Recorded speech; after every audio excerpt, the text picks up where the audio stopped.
professional class. Joe was certainly smart enough, and he seemed committed. If she was thrifty and lucky with clients, Edie thought she could probably save enough this coming summer to put him through the first year of school. Guiding hunting expeditions was no big deal, like going out on the land with a couple of toddlers in tow. She knew every last glacier, fjord, or esker for 500 miles around, and no one knew better than Edie how to hunt. The chip of berg had melted, and she was unscrewing the top of the first thermos when a sharp, whipping crack cut through the gloom and so startled her that she dropped the flask. The hot liquid instantly vaporized into a plume of ice crystals, which trembled ever so slightly in the disrupted air. The hunter in her knew that sound, the precise particular pop of 7mm ammunition fired from a hunting rifle, something not unlike the Remington 700s her clients were carrying. She squinted across the sea ice, hoping for a clue as to what had happened, but her view of the beach was obscured by the iceberg. Up ahead, to the east of the beach, the tundra stared blankly back, immense and uncompromising. A gust of wind whipped frost smoke off the ice pack. She felt a surge of irritation.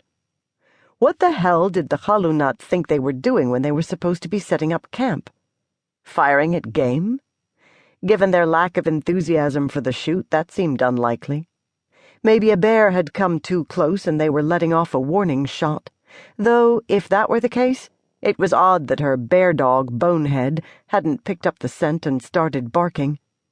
A dog as sensitive as Bonehead could scent a bear a couple of kilometers away. There was nothing for it but to investigate.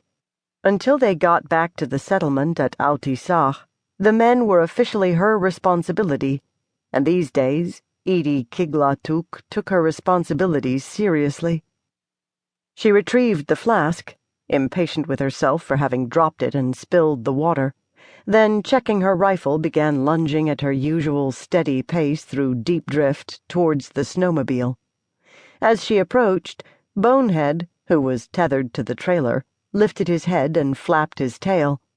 If he'd picked up so much as a hint of bear, he'd have been going crazy by now. Edie gave the dog a pat and tied in her cooking equipment. Just as she was packing the flasks under the tarp, a sharp, breathless cry flew past and echoed out over the sea ice. Bonehead began to bark. In an instant, Edie felt her neck stiffen, and a thudding started up in her chest. Until that moment, it hadn't occurred to her that someone might be hurt. A voice began shouting for help. Whichever damned fool it was had already forgotten the advice she'd given them to stay quiet when they were out on the land. Up here, shouting could bring down a wall of ice or an avalanche of powder snow. It could alert a passing bear. She considered calling out to the idiot to stop him hollering, but she was downwind from the hunters and knew her voice wouldn't carry. Hissing to Bonehead to shut up, to herself she said, "Ekulia. Stay calm." One of the men must have had an accident. It wasn't uncommon. In the 12 years she'd been guiding southern hunters, Edie had seen more of those than there are char in a spawn pond.